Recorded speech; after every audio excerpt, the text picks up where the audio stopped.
Živimo v obdobju križancev. Ni nam všeč. Zakaj ne? Iz preprostega razloga, ker radi vozimo avte in uživamo v vožnji. Križanci pa po definiciji ukradejo ta užitek, ker so višji, manj udobni in absolutno manj stabilni. Samo za dve skupini voznikov so, tisto, ki se izdijo plastične obrobe na avtih, zadnji krik mode, in starejše, da jim ob plezanju v avto manj trpijo hrbet in kolena.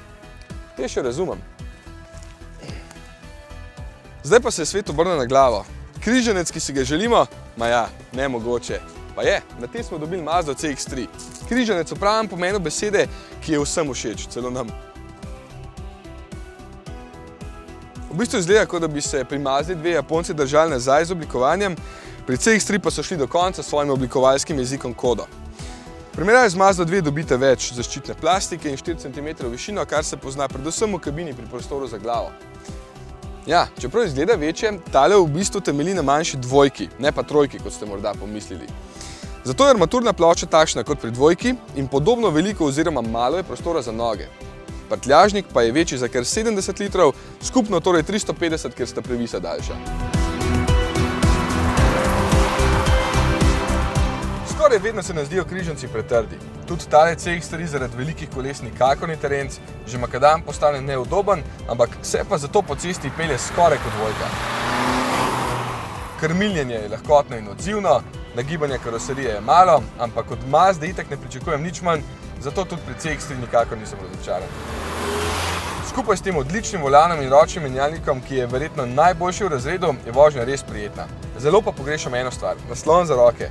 Prav ni ga, tako da boste mogli zanj doplačati 250 evrov.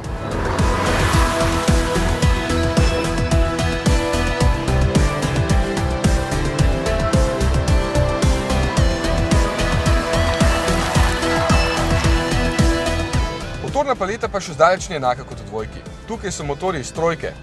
Tale je celo osnovni in ima 2 litra delovne prostornine in 88 kW, torej 120 konjev.